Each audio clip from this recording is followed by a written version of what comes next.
It is Tuesday night, September 21st. Welcome to the Wrestling Inc. podcast after NXT. I am Alfred Konuwa, joined as always by your returning champion, NYC Demon Diva, Issa herself. What's going on, Issa?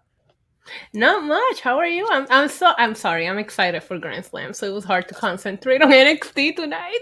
Yeah, it's going to be great. Issa's going to be there live tomorrow at Arthur Ashe Stadium, AEW's biggest television show of all time. That's going to be fun. One of the 18, maybe 19,000 people are going to be there. Looking very much forward to that, huh, Issa? I am. I'm so excited for it. I think it's gonna be a lot of fun. There's some matches in here that they're just little or dream matches that we didn't think we were ever gonna see. So I'm very excited for it. Yeah. Glenn, of course, is in the streets of Chicago trying to sign. Glenn, wherever you're at, Glenn, wherever you're at. Wherever you're at, Glenn. Wherever you're at, Glenn. I'm sure he'll be back before you know it, but he's trying to look for Tony D'Angelo, trying to get his autograph on the streets of Chicago. So hopefully he achieves his mission, but he will be rejoining us sometime down the line. Of course, we were talking a lot about AEW Grand Slam that you're going to be at, Issa. So I guess with the news, we can get started with Bryan Danielson, the former Daniel Bryan of WWE. Penned a very heartfelt letter for the Players Tribune. He talked about his matches coming up tomorrow, which he called the biggest match of his career against Kenny Omega. He had some very kind words to say about Vince McMahon, saying, "I wish more people could see you how I see you." Very lovely words from Daniel Bryan to Vince McMahon. And he talked about how he hopes that a lot of the WWE fans who supported him over the years come with him to AEW. So a very sweet, touching letter. Buddy. What did you think about that? I love the letter. I thought it was so refreshing. I'm tired of these wars, having to pick a side, this and that. I personally am the kind of person that enjoys both.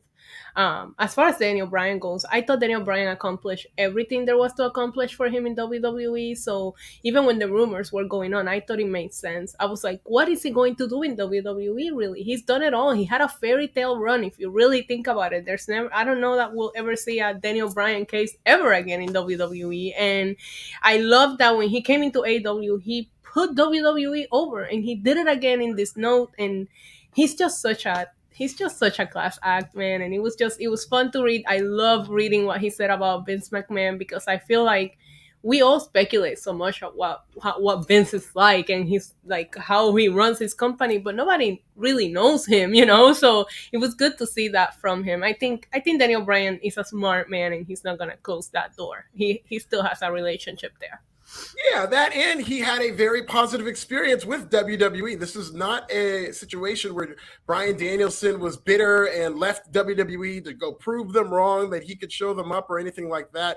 This is a guy who has a lot of family in WWE, met his wife in WWE, and obviously has nothing but the kindest things to say about Vince McMahon. And I think he made this decision because he feels it's bigger than him. He loves the sport of professional wrestling so much that he feels like it'll be a better contribution to go to AEW and maybe, add some fuel to the fire of having another professional wrestling company there. So, I thought this was a very, very good letter from Bryan Danielson. You hit the nail right on the head, saying that he is definitely a class act, and seeing his mind state, I thought was the most. That's what I love about the Players Tribune so much, is seeing these players write, and you get their mind state in terms of going into these big moments, coming out of some big moments, to get that perspective instead of a sports writer just saying and speculating and whatnot. Right, or like an interview, like it came from him. It makes it feel more legit, and like it came from the heart. And also, I love reading that he considers this the biggest match of his career, because I gotta tell you, when I go to talk about it, I get hyped. I feel like a kid on Christmas morning. This man was main eventing WrestleMania a few months ago, so we never thought, like the thought of even, it crossed our minds when we're fantasy booking, but that's what it felt like, right? Let's fantasy book Kenny Omega and Daniel Bryan. It's never gonna happen. No, it's actually going to happen. And that is like, I'm going to be sitting there watching it, and I'm still going to be like, okay, let me pinch myself real quick. Like as a professional wrestling geek, I think this is amazing. I think it's going to be fun to watch. Yeah, so Daniel Bryan, Kenny Omega, Bryan Danielson, Kenny Omega tomorrow to main event. Brian. Just call him Brian. Brian. Who do you got in that match, by the way, Issa? Who do you think is going to win? I think it's going to go to a draw. Time draw. They're gonna Oh, wrestle forever, and it's gonna go into a time draw. That's what I want. I can't pick one. I mean, common sense will say if we gotta book one to win, it should be Daniel Bryan. Would have been his debut, and the title now being on the line. I think they're both so freaking good that a time draw will make perfect sense. yeah, I got Daniel Bryan, but I wouldn't have a problem with the draw. You know, I don't like them Me beating their too. champions, and they've already done that with Kenny Omega with the Christian feud. But we'll see Right. how that takes out. Tomorrow should be a very fun show. A Yeah. pretty fun show, actually, surprisingly, was Raw. It was kind of fun here and there, especially the main event, especially because Roman Reigns was all over this show, which you don't get much of on WWE Raw. He hasn't wrestled on Raw in over a year, and the Bloodline showed up. He bookended the show, won early on in the first match against the New Day, and then came back, and he kind of surprisingly won the triple threat. This is match how I that he watch gave Raw away. all night, like this. How did you watch Raw? You had to be on cloud nine. Well, Roman Reigns was on the show a lot for well over a third of the show. Roman Reigns in the ratings came back and did quite well. Raw's up 7% from last week against the premiere of Monday Night Football this week against week 2, where my Green Bay Packers destroyed the Detroit Lions, which did top the night in cable, but Raw was 1.793 million. They said up 7% overall, up 14%, 15% in 18 to 49, which they did do 642,000 viewers, which is going to be the number to beat. So in order for AEW Grand Slam to keep that streak going 3 weeks in a row against WWE 18 to 49, it's going to have to do its second biggest 18 to 49 number of the year, third biggest of all time. We'll see if it happens. Raw had a lot going on these two events. And of course, before I get to you, Issa, there was a story early on by Russell Votes that said that WWE officials are going to be paying close attention to the number that Raw does, seeing that Roman Reigns is on the show. And in the future, we might get top stars on both shows if it did well. I don't know if this is going to be well enough, but we could probably expect that. Is that what you expect? I mean, I thought last night's Raw was enjoyable. There's been a couple of Raw where they're giving us a couple of good matches, but overall, it felt like it had a lot of really good in-ring action. Not just the Bloodline and the New Day. That main event was gold, but I'm talking even Randy Orton and AJ Styles like put on a really, really good match. I know we've seen it a few times, but last night they killed it. Listen, I think Roman Reigns is it's one of the most interesting things that WWE has going for itself right now, and it shows. It shows on the numbers. The guy went on and put on 2 matches. Also, like, let's keep in mind, Drew McIntyre was not on the show, and that probably helped. I'm kidding. Don't come for me, Drew McIntyre fans. It's a joke. But listen, I think it will make perfect sense. I don't think that the brand split ends as long as the shows are on different networks. But I think when you have a reason, like when something like this happens and it's unexpected, like seeing Roman wrestle on Raw, I couldn't believe how long it's been since he's wrestled there. It felt like a big deal. So if you book more things like that here and there and make them feel special, it might show up on the numbers as well. Yeah, and I don't think that brand split necessarily ends either, but WWE might want to be careful what it wishes for in terms of having both top stars being able to go back and forth, because we do hear these stories about whether it's Fox or whether it's USA Network being upset, well, why did they get this? Why did they get that? A lot of times WWE probably was able to get out of arguments like that by saying, well, he's a Raw guy, so he has to be on Raw. This is a SmackDown guy. Right. Well, now that Pandora's box is open, Fox is probably going to want a Drew McIntyre on their show every week, just like I think USA Network and NBC Universal is going to want Roman Reigns back on the show next week and the week after, and WWE might have to find itself in a situation where it's going to have to explain for a certain week why Roman Reigns isn't on the show. It's good that WWE Raw was up and this, that, and the other. I just don't like WWE incentivizing itself to hotshot the program so much, because we saw that triple threat match as a pay-per-view. Oh my God, it's so good. Not only didn't announce it, they just had it on the show with no announcement. It was a great match. I thought it was very solid. This is the type of match that maybe you could have done at Survivor Series or a pay-per-view down the road, but WWE needs to just have a plan, in terms of where they're going and not just reactionary every single week. Agreed. Maybe they can creatively come up with better ways to book this instead of just randomly putting it into a show. But that also being said, you, the Forbes guy, you know what makes WWE profitable? It's the TV deals. So we need to get used to us getting these amazing matches on TV. This isn't the 1990s where pay-per-views was paying these companies. It's not. It's the TV deals. That's why I'm not surprised that some of these, like, we're getting, like, let's be fair, we're getting Kenny Omega and Bryan on TV, their first match. So I think that we need to start recognizing that times have changed, and it is normal to get these marquee level matches on regular TV. Yeah, and it's not the marquee match on TV that I have a problem with. It's the fact that you could have gotten a big creative rating announcing a match like this and actually building to a match like this. I just want to plan. I absolutely understand that now we're in an era, especially with WWE, where there is no saving something for pay-per-view.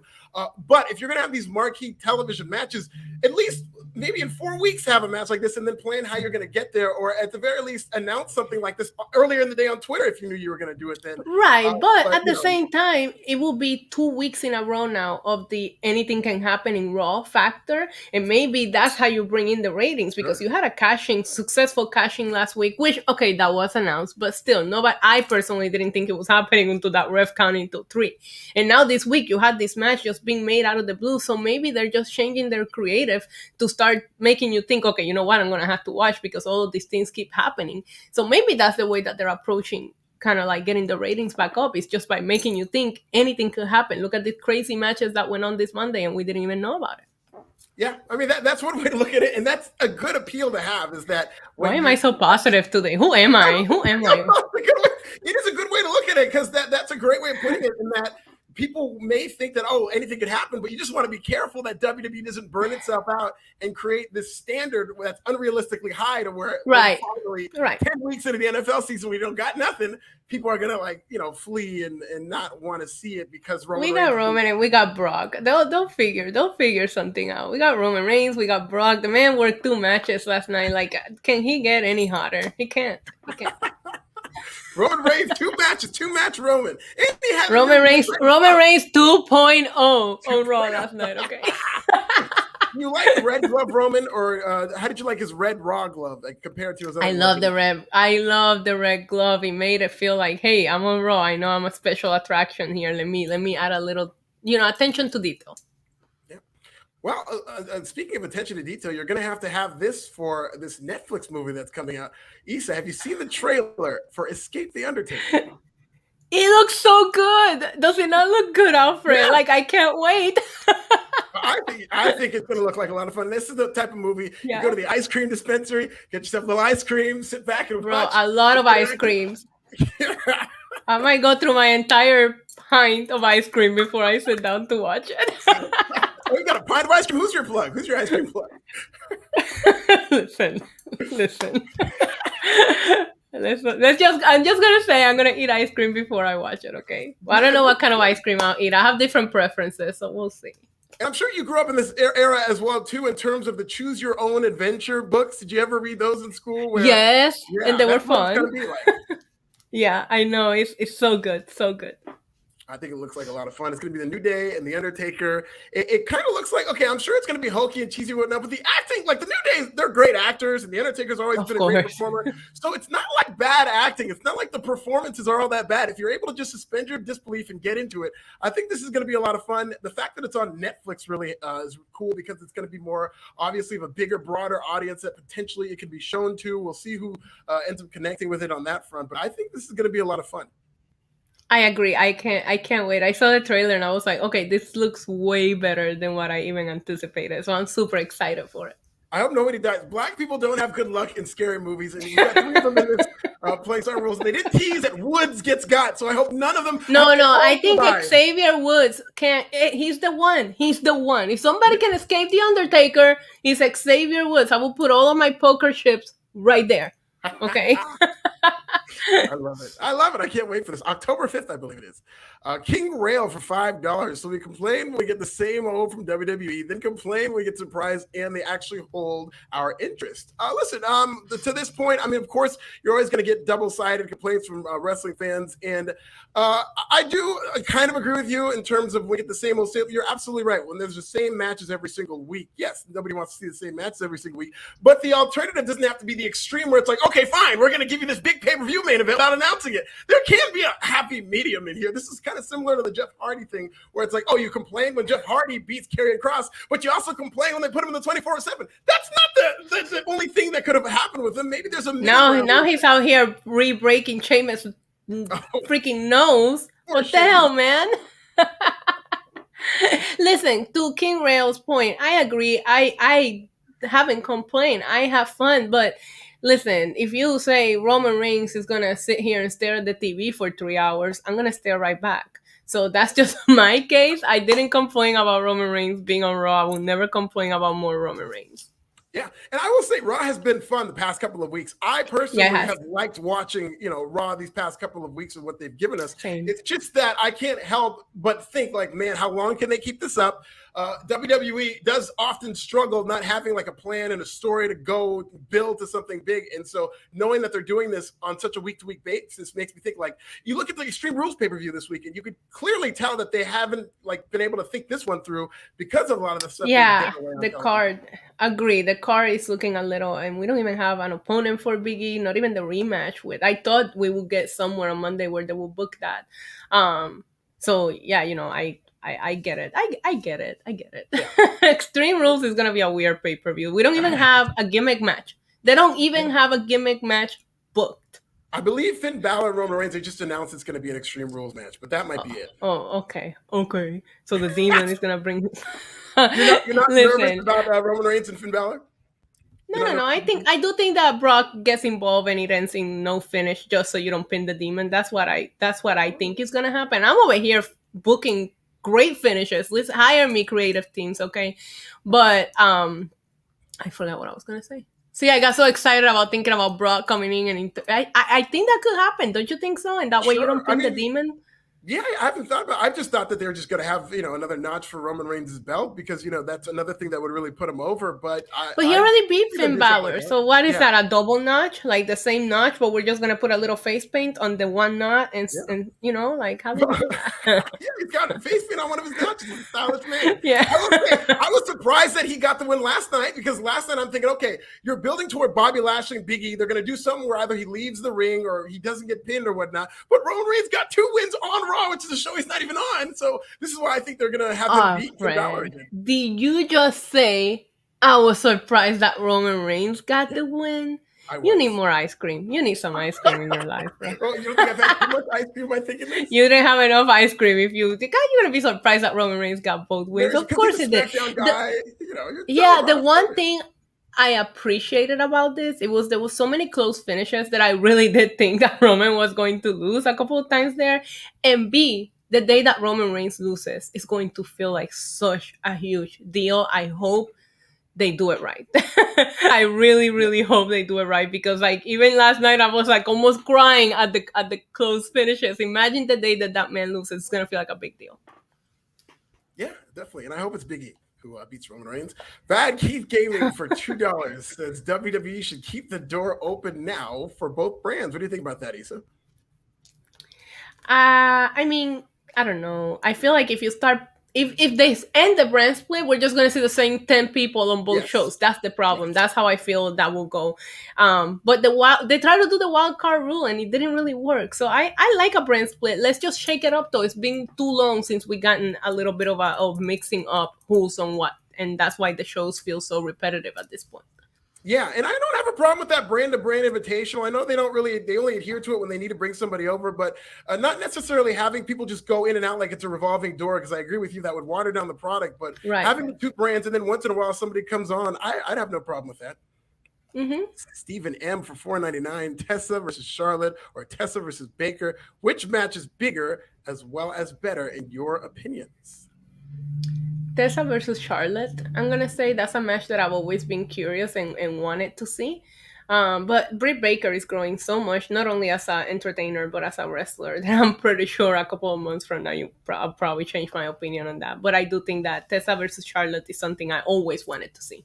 100,000% it's Tessa versus Charlotte, not only because both being such, great wrestlers, both daughters of horsewomen, they're going to kind of play that card. This is a story that tells itself, and I really do think that this could be, Tessa versus Charlotte.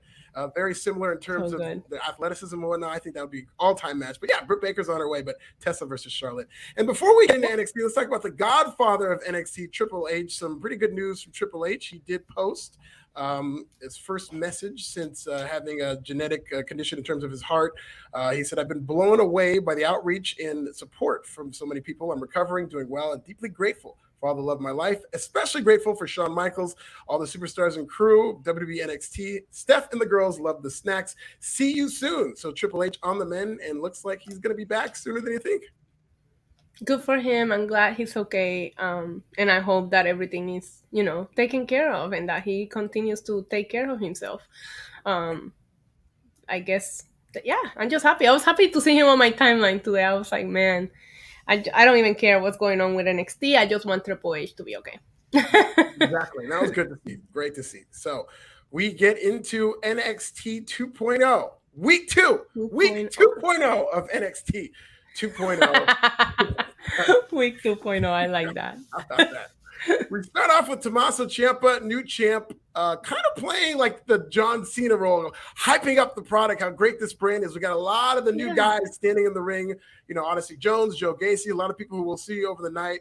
And Ciampa's putting over Hayes, putting over Jones.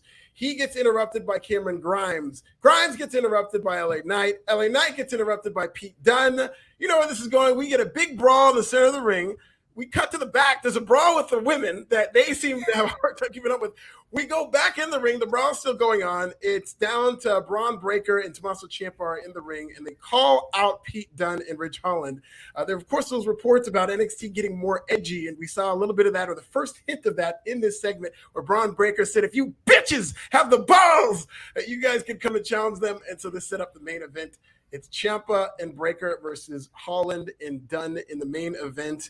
And let me tell you something right now. I pointed out how Braun Breaker sounds exactly like his uncle, Scott Steiner. I was one of the first people to point this out. This week, he gets a talk on the mic, and immediately Scott Steiner starts trending on Twitter because this guy sounds exactly like his uncle. And they don't even want it to be mentioned. I read some reports this week that they don't even want that to be mentioned. And it's like, it doesn't need to be mentioned, bro. Like, it doesn't need to be mentioned. We all know it. Like, listen, I agree with you. I love the passion that Ciampa delivered in his promo. I know when he was like teaming up with Thatcher, he was delivering promos that were that passionate, but because of the programs that they had him involved in, it just felt like a wasted Ciampa promo. You know what I mean? Because it's like he's just in these matches that don't mean anything. Now he's got Goldie again, and it just like that passion just feels different, right? So I liked him hyping up, and the fact that he's kind of like owning the fact that he's like the grandpa of NXT and putting just these young guys over, it felt great.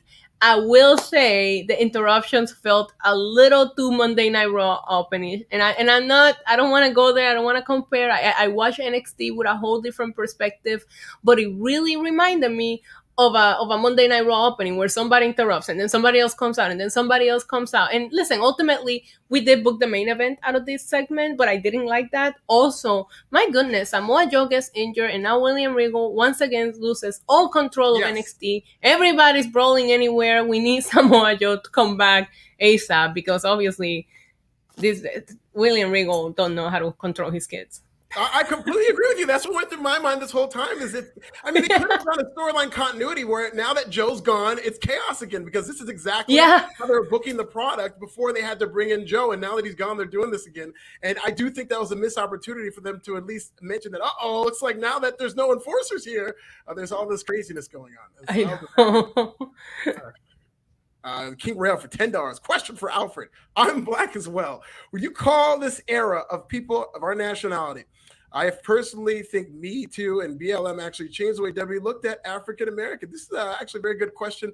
I would call this the era of black people. I would call this the best era to be a black wrestler in the history of WWE, and it's not even close in terms of the amount of WWE champions. Not only that, it's not always like a championship who wins their matches and whatnot. It's also who's being featured. You see Bianca Belair, Big E, Kofi Kingston in the New Day, all top stars, Bobby Lashley, of course. So WWE in particular doing a great job with minority. And it's really recently over the past couple of years has done a fantastic job booking the minorities. And I hope they keep it up because it's really created a lot of diversity and a lot of diverse stories to be told. And it does make the product seem like more of a variety.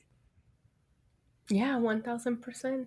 Absolutely. Excellent answer. Puerto Rico's on its way too, Issa, with Damian Priest because they're really doing a good job. You know that I'm like over here. I have Poor guy has to feel the pressure of all of the island on his shoulders because we're all like, please don't mess this up. Don't mess this up. But I think they're doing a great job with Damian Priest right now. And I can see him being a future world champion.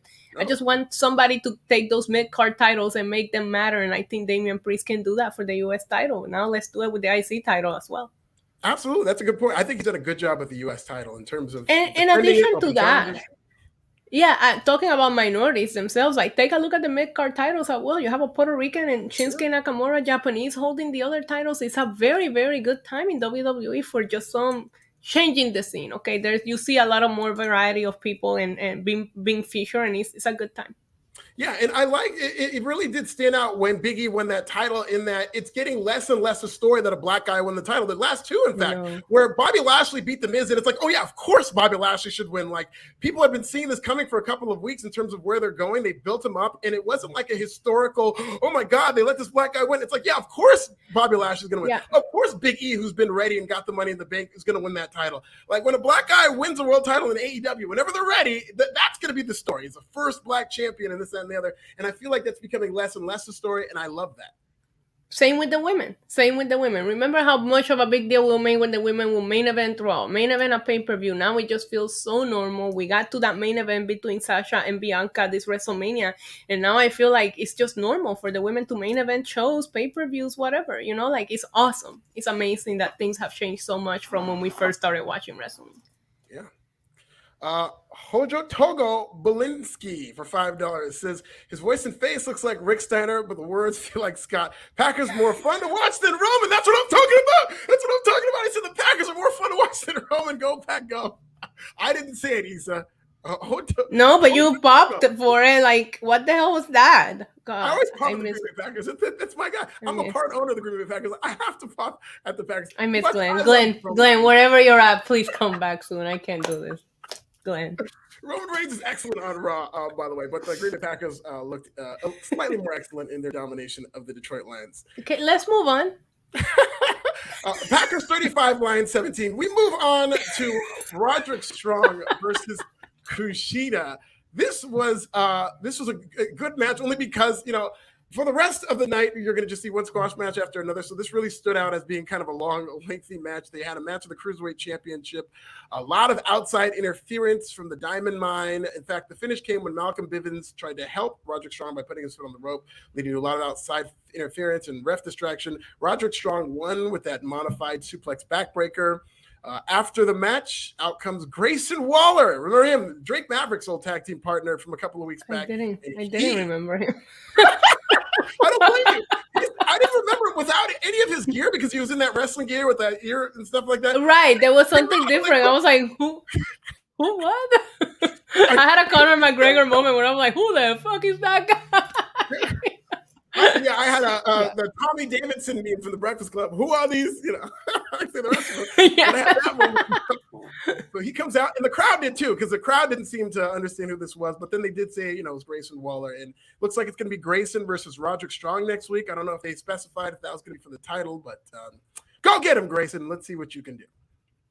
Yeah, so the Diamond Mine, right? It feels like with all the additions, they're finally taking them more seriously. And now with them putting the title on Roderick Strong, I didn't know which way to go, because Kushina had gotten so many wins over so many people that I was like, I'm not sure they're ready to do this. But I do think this is what you need to do to turn things around for the Diamond Mine. They're really starting to become a very dominant faction. And they went from, we were laughing about them and saying the only good thing about them was their matching gear, and now look at them. So excited to see where they go next. It's like they heard us and they're like, oh, we'll show you. We'll get the Creed brothers. Yeah. Apologies. We'll take it back, okay? Yeah, it's really like overnight. I mean, it's just in a blink of an eye, they've just gone from an afterthought to where they're finally starting to get some momentum. It was the brothers. You're right about that. That's what I was about to say. Like, good for Roderick Strong for, you know, being Roderick Strong, because this is just, you know, another ho-hum, pretty good match and whatnot. But I do feel the movement he has around him is making the Diamond Mine very exciting, from the Creed brothers to Ivy Now, I believe it was. And Malcolm Bivens is doing a good job, too. It seemed more like he won that title, because he took the title immediately, you know, right. I know, I saw that, too. And I was like, wait, whose title is it? I guess they're just going to freebird it. Like, you know what I mean? They're all champions now. They're defending the Cruiserweight title against Grayson Waller. Next week's main event, Grayson Waller versus Malcolm Bivens. Book that. Okay, let's do it. Okay, so here's what we're going to do. There were a lot of segments on NXT tonight. There were a lot of backstage kind of segments, especially those when it comes to vignettes, building people up. I'm going to go over all of these right now before we get back into the matches. And I'm going to get your reaction to these as well, Issa. So first, we had a segment with Brooks Jensen and Josh Briggs. We saw them last week, and they lost to Imperium. And they talked about how they met in a bar fight. So they're talking about this bar fight where they met, where they immediately started fighting each other. The whole time they're talking, they're using this B-roll of footage of them fighting in a bar. I will say this about this bar fight. It did look pretty realistic because usually when they show bar fights, it's just everybody's going crazy, but they showed it to where I don't know if they had the fight and didn't tell the patrons of the bar that this is going on, but everybody's kind of looking at them like it's weird. A couple people are trying to break it up, which people breaking it up, I'm sure, are in on it. But a lot of people watching on did look like they didn't know what was going on. So it looks. Did anybody scream World Star? Because if nobody screamed World Star, then it's not a real. It's not realistic at all. They should have. Yes, they should have screamed. They were talking about edgier references and references. Of right? today. Why not? Yeah. Let's just go for it. Let's go. If you're gonna go in, go all in. I would have loved that. Oh my god! I know, me too. Oh, I would have popped so hard. like, listen, just bring Xavier Woods and have him just walk in the background and just scream World Star. Yo, your vignette is made. Yeah, so these are two guys who similar to how the bar got together, where they were in a bar fight, although they were helping each other. This is just two guys who like to fight each other, and they're going to fight other people. Are you excited for Josh Briggs and Brooks Jensen yet? Not yet, but I appreciated the bar fight. I was it Jeff Hardy, Sheamus level? No, that was an epic bar fight. I had to bring it up because they fought this week, and I could not stop thinking about that bar fight when they were fighting on Monday Night Raw. But I appreciated the effort behind the backstage vignette. The problem was like this one I appreciated. Then it just got to be a little too many, and I know we're gonna discuss all of them in a row. But at one point, like when this one happened, I was okay with it. I thought it was fun. I did think it seemed realistic, but then it was just so many freaking video packages. Yeah. We got another one from Daniel Vidot, who they didn't bother to tell us who this was. He's a gentleman who lets these two ladies in through the door. Somebody runs in and tries to cut them off, and he pulls them out, gets physical with them. Daniel Vidot coming soon. I had no idea who the two guys were, or the girls for that matter. I was like, what am I watching? And why is he so mad? Like, okay, so he pulls the guy back, the girl's going, and he could have said, like, where's your manners? And just walk right. Like, why was the need to smash him against the door? Like, what? And this guy obviously has never been to New York City, because if you're going to open the door, you're going to be standing there holding it open for like 30 people. So I wonder if this is where they're going. This character is a gentleman, and so each week we get like a chivalry lesson from him, in that like maybe a guy doesn't stand up when a woman leaves the table and he says, "Hey," and he makes them stand up or something like that. But this was very weird. And you know what? I think that the announcers thought this was Dante Chen, because I think when they came out of that, they're like, Dante Chen really likes being a gentleman, and it was not Dante Chen. It was not Dante. He was on a match later on. They're not the same people. I don't think anybody knows anybody's names at this point. It's gonna take us 2.0. It's gonna take us a little while to get people's names down, and I apologize if when I'm talking about one of these performers, I can't remember the name. They're trying to introduce us to way too many new characters at once. And, not criticizing that we need new characters, but it's going to be very hard to keep up with all these people when we don't even know their names. But that is a valid criticism. And if you're trying to get over a new generation of people, it's better if you space it out other than having 1,000 things happen. Because then if you have 1,000 things happening, you're basically having nothing happening. Yeah. We get Chase U, Andre Chase. He's doing these Chase U segments showing film. The film this week was Odyssey Jones losing in the breakout tournament. What do you think about Chase U? And this might have been my favorite, but maybe it's because I just think it was funny the way he was teaching the class and making fun of Odyssey. Out of all the video packages, this one is the one that stood out to me the most. That, kind of like stay here, like, okay, that was fun.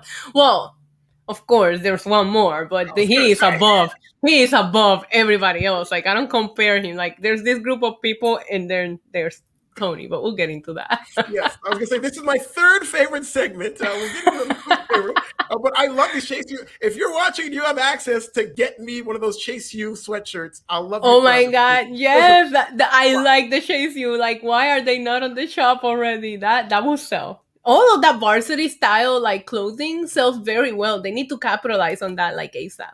Yeah, like the bomber jackets, the varsity jackets, definitely. Oh, they got to get one of those for Braun Breaker. He's got to get just like his uncle and his dad used to wear those Steiner varsity jackets. It'd be great. It would be hilarious if we never mention anything about Steiner, but we slowly make him more and more like him, just to like make it so obvious, and you're just like, just say it. He'll have the bleach goatee in no time. Yes. But don't say Big Papa Pump. Can't say that. No.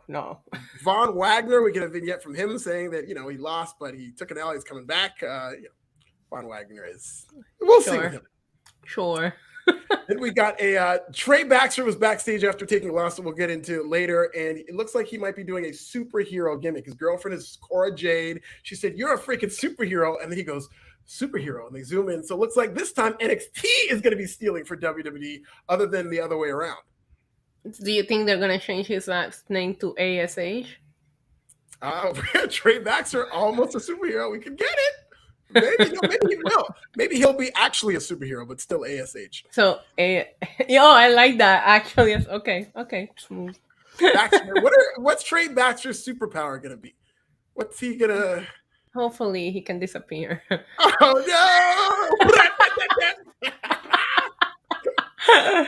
My second favorite. So these next two are my two top favorite.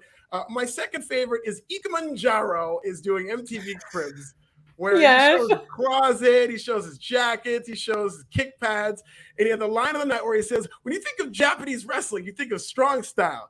Ikemanjaro, style strong." And he says it with a great accent. And this guy, so there needs to be, whatever they have planned for NXT, there needs to be 5 minutes of TV time for Ikemanjaro every week. It was beautiful, impressive collection, and NTV has brought back Cribs, so it actually feels relevant. If you would have done it and Cribs wasn't back, it's like, I'm sorry NXT, the kids don't know about NTV Cribs, but they brought it back. The other day I was watching the challenge and I caught it, and I'm like, wait, Cribs is back? So I thought this was fun. The line, style strong, I popped so hard for that. You're right. Okay, damn, now the Chase U is just going down on my list because I think I did like this more than Chase U. So I think we had the same order of favorite segments. Well, let's get to our number one. Oh my God, yes, please. Number one of your hearts and minds. And George Captor. He wants us to get to it. The people want it. Yes, the people want it. Get Tony. We did. Tony D'Angelo. Oh. Future WWE champion. Tony D'Angelo. He's walking the streets of Chicago. There's a waterfront talking about his family business, and he's coming soon. And I say, no. He needs to come right now. Now. I cannot longer wait. Lakeshore Drive, just walking around, talking with his accent. Probably has a deep dish pizza waiting for him when he gets done filming that video package. He is going to be the next big thing. I'm telling you right now. Tony D'Angelo, 2024. I'm here for it. I just want him to choose someone. I really want him to show up to NXT and torture someone. You know what I mean? Go through with it. Al Capone ain't got shit on Tony D'Angelo. I said it. Well, you're standing over the water, so maybe he will throw somebody over the water and they'll be sleeping with the fishes or something of that nature. Yeah. I mean, he is in the sanitation business. He can probably just take them out to the field. You know what I mean? They'll tell the family, take care of it, and nobody ever found the body. Yeah, we were talking about diversity earlier in terms of, Black superstars, Puerto Rican. We better get all of our wins here as soon as possible because Italy's coming. Oh, God. Italy, all right? Tony D'Angelo is going to come over and take over WWE. So those are your segments, ladies and gentlemen. We went through. I wish Glenn was here. I wish Glenn was here to talk about Tony, man. Me too. I hope when he comes back, he has all these stories of Glenn being in the streets of Chicago looking for Tony D'Angelo. But we'll see you soon, Glenn. And I hope he's on assignment. He's on assignment in Chicago. He's on assignment. Oh my God. We go back to Hojo Togo, as it was reported last night that Lashley speared Reigns like the Packers super punch lines. This is my new favorite account on all of Wrestling Inc. The Packers did super punch the Lions 35-17. For those of you who just tuned in, the Green Bay Packers 1-1, and we are going to be. Listen, if you guys want to talk about stats, I have a very important stat. Tony D'Angelo now has 1,118 followers on Twitter. As you guys know, we have been trying. We reached 4 digits, baby. 4 digits. I mean, nothing can stop the Tony D'Angelo hype machine. No, he's unstoppable. Now that Daniel Bryan is gone, this is Daniel Bryan 2.0 in terms of the yes movement. This is what's gonna bring Daniel Bryan back to WWE. Daniel Bryan's gonna be like, I have to wrestle Tony D'Angelo. He's gonna come back just for that match. He's gonna write another Once letter. in a lifetime, Tony D'Angelo versus Daniel Bryan. Book it. Talk about dream matches. I mean, I'm beside myself right now.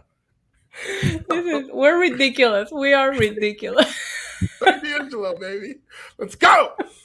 So we go back into the wrestling, everybody. We go back into the now we have Kaylee Ray versus Amari Miller.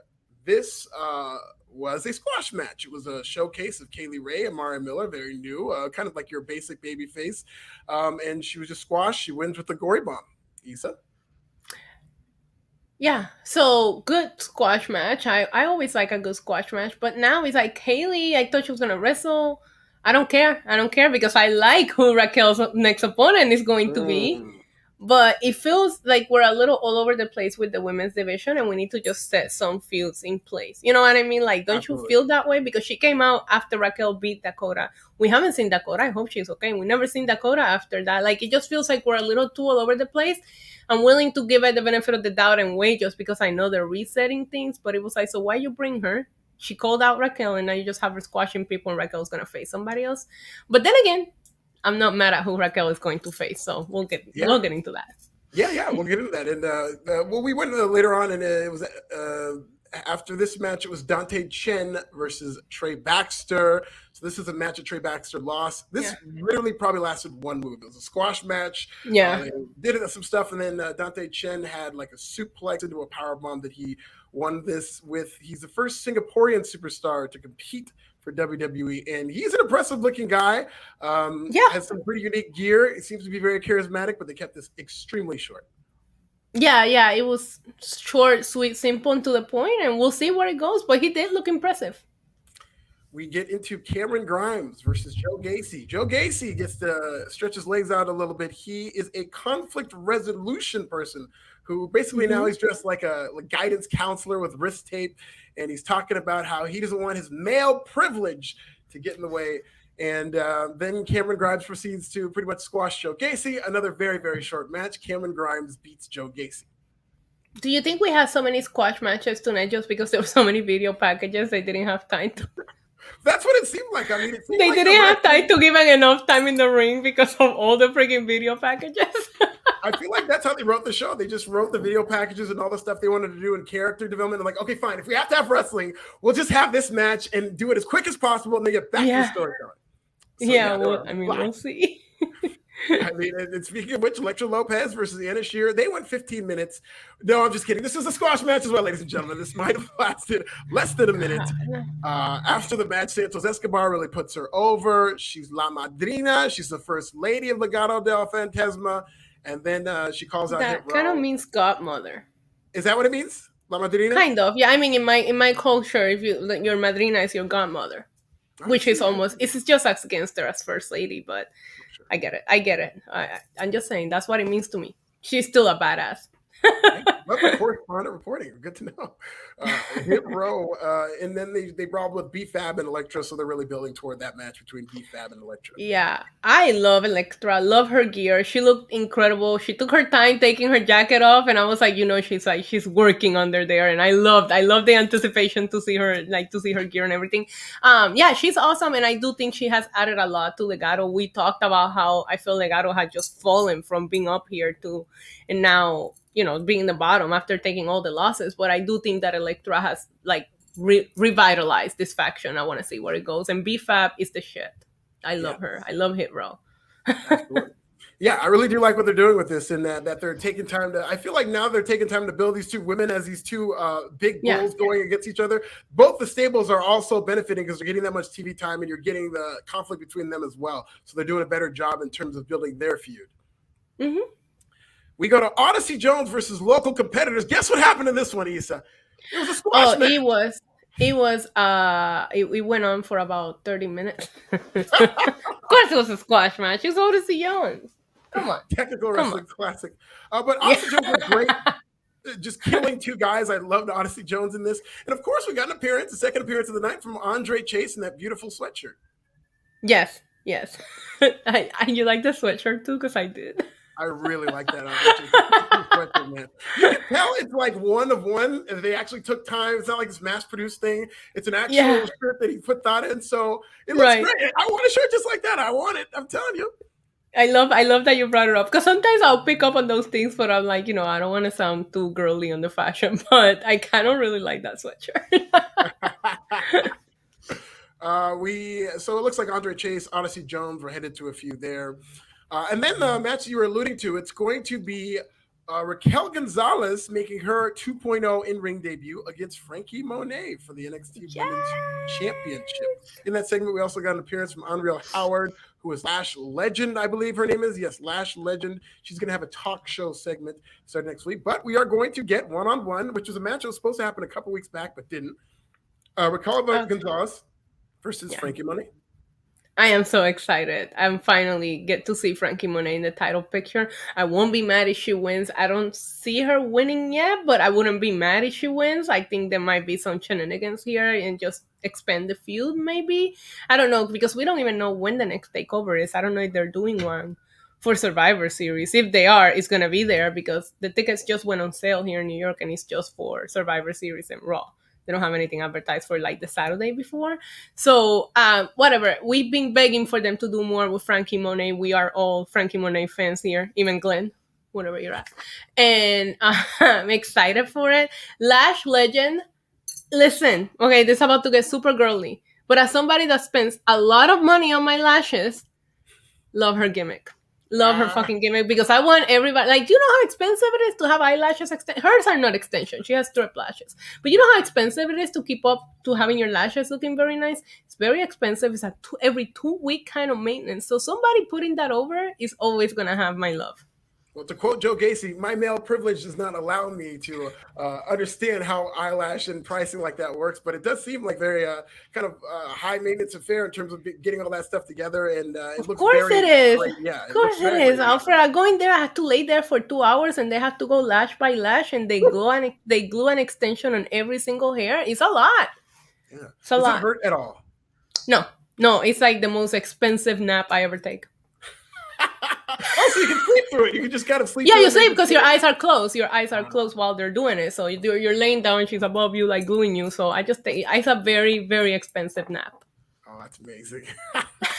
You learn something. Absolutely. Lash Legend. We should have a lash tip from you every time we talk about Lash Legend in terms of a different thing on lash. Listen, Lash Legend tip 101: never get your lashes wet in the first 24 hours after you get them done.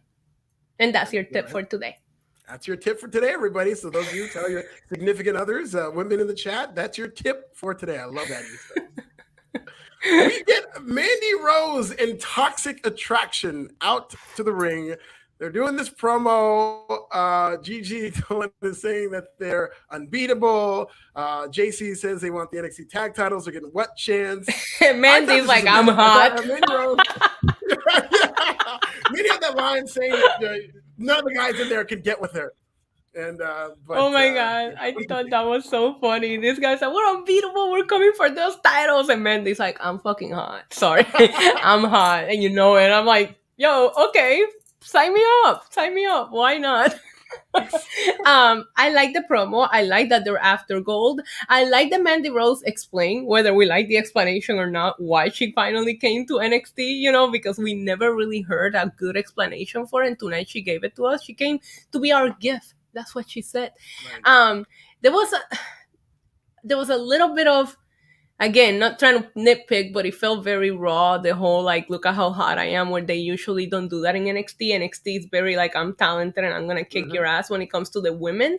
But at the same time, it's like, okay, well, it's different because we don't do this in NXT. You know what I mean? So I'm very 50-50. I want to see where it goes from here. But I thought it was solid. Toxic Attraction, I'm just going to call them TA. Yeah, I do like that name for the stable, but I did notice that when she did say that line about being hot, it didn't really get a reaction from the crowd in terms of just getting heat, because that is not really an NXT thing to do. Or maybe the crowd was just filled a bunch of confident men, like, yes, I can get you. I'll show you. I can get you. So I don't think that's what happened, Alfred. I think they just didn't. It just fell flat. Yeah, it just fell flat. Because NXT audience is not used to that particular promo. Yes. Like, I just don't. I don't know. I felt very 50-50 about it because like I said, it hasn't been done, but it just feels like we're past the days of where you just come to wrestling because you're a hot chick. You know what I mean? So, but I think Mandy has improved in the ring, and when she wrestles, she's going to prove that she's more than just a hot chick. You know, but I just don't want that to be the reason why, or all her promos. We'll see where it goes, but I think they look great together. Yeah, and they're going to get a tag team championship, women's tag team titles next week against Io Shirai and Zoe Stark. So that's going to be up next week. And then they also even tease that when Candice LeRae and Indy Hartwell come back, they're going to get a shot too. So we'll see about that in terms of next week in the tag team division. So we get to the main event. Tommaso Ciampa and Braun Breaker versus Pete Dunne and Ridge Holland. So this was an actual full-fledged main event match. They had a lot of stuff going on. I thought Braun Breaker looked incredible in this match, especially considering he's still very new, but they gave him a lot of stuff to do. Not too much, but enough to where he showcased what he's good at. And he's just so explosive and athletic. And this is a guy where I'm just, dare I say this, but I'm getting John Cena vibes from Braun Breaker in terms of, they're doing all the things about his uncles and stuff. He just has this, he just kind of reminds me in terms of star power, his size, and especially those shoulder tackles. Maybe that's what it was. But I was getting John Cena vibes from this guy. So if they stick with him, hopefully it works out that way. Of course, not with that name. In Breaker, no, with Braun Breaker, you don't think he's getting over? Maybe I don't like the name. I don't like the name. That's all. Hopefully they get back to Rex Steiner, instead of Braun Breaker. But the finish came when Kyle O'Reilly reemerged and started messing with Ridge Holland. Ridge Holland took the pinfall from Braun Breaker. And at the end, they teased Braun Breaker taking the NXT title from Tommaso Ciampa. They did do a quick nod to the Steiners where he did that old pose where he gets over Rick Steiner and massages him. So they did do that, which I actually like. I don't know if you guys can tell. I'm a huge mark of the Steiner brothers. One of my favorite. Yeah, I can tell. But this was a pretty good match. What did you think about the main event here, Issa?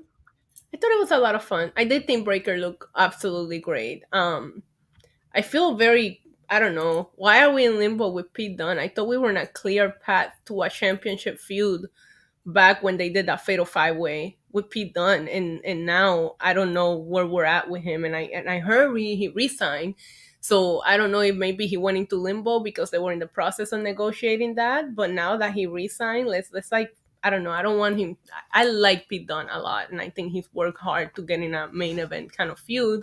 But I don't know. It also seems like this is the time to highlight new people. But yeah, the match was a lot of fun overall. And Kyle O'Reilly, man, I don't know how he manages to ruin all the fun for me. Like every time I'm having fun, Kyle O'Reilly comes out and I'm like, why? Cool Kyle just killing everybody's buzz. Yo, like what a vibe killer. He just pulled up, and now it looks like we're getting Kyle O'Reilly and Ridge Holland, which it'll be good for Ridge Holland, I guess. But if he wins, he's not gonna win. They're gonna make Kyle O'Reilly win, and then like they're not gonna do anything with him. God, I hope not. I want Ridge Holland to just absolutely destroy Kyle O'Reilly in 10 seconds. Terry Allen Jr. for 260. Underwhelming ring quality. Well, I love the amount. I love how so specific. 260. Yeah, $2. How come? Yeah, $2.60 is a very specific. You could have just given $2.0, and that would be more in brand. But thanks for the extra 60 cents. We do really appreciate that. Well, YouTube keeps it anyway, so yeah, he paid the YouTube fee, so we get $2. But okay, I will give you that in terms of underwhelming. Yeah, ring quality was clearly not the focus here. And 2 weeks in with this sample size, this is what NXT is going to be. And I will say this, and this is kind of a theme. I think that it's good that we're getting something different from NXT, where its brand is going to be different in terms of what it used to be and in terms of what it represents in the grand scheme of things on wrestling. This is the second week where we're going into NXT, and I feel like I'm watching a different show than what I watched on Raw, a different show than what I'm going to watch tomorrow, a different show than what I'm going to watch on Friday. So NXT is just that weird, and in this way, there was some good that I liked in the show, but there was a lot of stuff that I thought maybe shouldn't be there, or you could have saved it for next week, but it was a lot of kind of reminded me of an episode of Impact, like the TNA days, where they're just getting through all these segments one after another. Yeah, this is true. But it was definitely different. Yeah, it certainly feels different. I felt for a very long time NXT felt like the only show that was still stuck in the pandemic, and it doesn't feel that way anymore. So I'm glad about that. It feels different. I want to see where it goes. My criticism, I said it earlier, and I will repeat it again. They're trying to introduce us to too many new people at once, and it's going to take forever for it to stick because it's just too many people. Yeah. See, I know they like Braun Breaker, but that's only because he's in the top Yeah. world title feud. But it's like, other than that, there were a lot of people who came on TV last week, whether it's Von Wagner, whether it was Carmelo Hayes, and whatnot, where you're thinking, okay, they definitely have plans, Aussie Jones and whatnot. But there were so many people on this week's show. It's like, I have to kind of reevaluate. Okay, so which one of these guys do you value over the other? Should I be investing my time and energy in? And it looks like it's going to take a while. Maybe the problem is that they introduced us to Tony D'Angelo, and now everybody else just can't stand out after we saw Tony D'Angelo. It's like, why? Like, don't even try, bro. You know? Yeah. It's like it's Tony D'Angelo and everybody else, to where it's like, you see, put him on TV. How are you going to follow that? How's anybody going to rise to that level of star power? I completely agree. You can. I cannot wait to see the ratings. I'm going to shut up. Tony D'Angelo, vote for Tony D'Angelo anywhere you can. Any poll you happen to vote for best wrestler, please, everybody, Tony D'Angelo, okay? PWI top. He's gonna dethrone Kenny Omega for number 1. Oh my God, please, Tony D'Angelo over Kenny Omega, over Adam Cole, over everybody. Tony D'Angelo, vote for Tony D'Angelo. I will say this till the end of the year. In all of your polls for I couldn't even freaking say it with a straight face. I'm sorry. So that's NXT 2.0. What would you get on a scale of 1 to 2? What would you give NXT tonight? I mean, I'm gonna give it a 1. I enjoyed last week's a little bit better, but we did have a championship match. We did have the wedding segment, but I did not have fun. You know what I mean? So it's just like I'm like Damian Priest showing up at the wedding last week, where he's just like, I'm just here to party. I partied, so okay. Well, there you go. I'll give it a 1.1. 1.1. I liked the show. I thought the show was good. I mean, I thought overall the show, there was just a lot that was going on, and they really should work on, kind of pacing themselves and whatnot. But there wasn't a dull moment. I didn't feel too bored. The wrestling did leave a lot to be desired, but I kind of understood that that's not what it's about. But there was enough on the show that I really did like, that I think that overall, slightly above average, let's say. Yeah. We have a super chat from Bear Hudson for $5, friend of the show. I want to have a discussion on the lack of diversity in AEW. Nobody seems to want to have that talk about AEW's lack of diversity or black stuff. Well, I want to have that talk, and if you want to have that talk, come to my pro wrestling channel on YouTube, Pro Wrestling Bits. I'm talking about it. I got a new bit coming out tomorrow. But yes, that is something to be had. And I do think that there is momentum behind that discussion, especially when you see the hashtag Black Wrestling Draws, which was a thing a couple weeks ago for that big swole match. I do think it's gotten to AEW. In fact, I almost know for a fact that AEW is very well aware of this. And I do think that this is not AEW being monstrous and whatnot and trying to keep everybody down. I just think that they've fallen in love with this model of wrestling that's similar to this kind of like internet wrestling. We're going to get over these certain guys who got over in ROH and whatnot, and there needs to be more diversity and whatnot. And I do think that over time they'll do it. But these are conversations that should be had, because if we kind of keep quiet about this for 60 years, it might be another 60 years before we get a world champion in AEW. So, let's keep that conversation Agreed. And I do think AEW does a decent job at listening and learning and understanding what they're doing wrong and turning it around. But this is not something that can happen overnight. I want to see where they go. I think there's potential in the roster. But do you see, Alfred, that what's his name, the Acclaim, your guy, Max Caster challenged Tony Khan to a rap battle tomorrow? Do you think Tony pulls out? Does Tony accept these rap battles? Do we get bars from Tony Khan tomorrow? Yo, I need to see this. I might FaceTime you. I will love to see that reaction live. That would be an honor. Yeah. I'll be vlogging the whole day tomorrow, so it's gonna be a lot of fun. But I cannot wait to see that, because he came out in Newark and interrupted Tony Khan when Tony Khan was like telling us what matches to expect for for Rampage, and they had a little joke about everything, that the rumors and everything that happened. He rapped about it right in front of Tony Khan. I love that, because I was like, okay, there's no real heat here. They just made him take some time off, let the situation cool off, but he's fully back. I cannot wait to see how this goes tomorrow. But you can tell Tony Khan has a soft spot for him.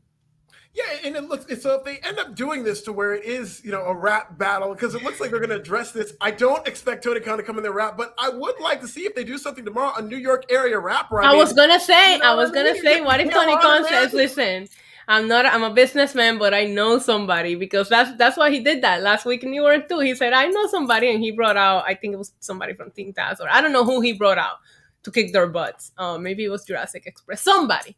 So I have a feeling he's gonna pull the same move tomorrow and be like, "I'm not a rapper, but I know." Oh my God, the place will go crazy. I think we're gonna see a couple of surprises tomorrow. This is their biggest show to date. Yeah, so that would be a lot of fun, and that'd be a great surprise to see. What I wouldn't like, here's the thing: I don't want to see Max Caster lose a rap battle, and that's his gimmick. And then you go, but if it is a New York area rapper or somebody big, that'll be the moment, and it'll give Max Caster some more shine. So that's something that I would very much like to see. What if they go toe to toe? Like, I don't know. Maybe the crowd will pick the rapper because it's a surprise, but maybe Max Caster doesn't do so bad. We'll see. But I saw those news today, and I pop. I'm like, oh man. That's what I'm paying money to see.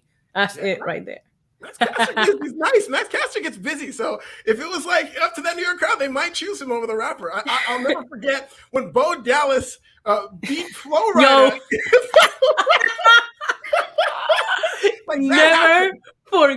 Never forget that. I still see some people had that at their profile picture, the rapper Bo Dallas. It never gets old.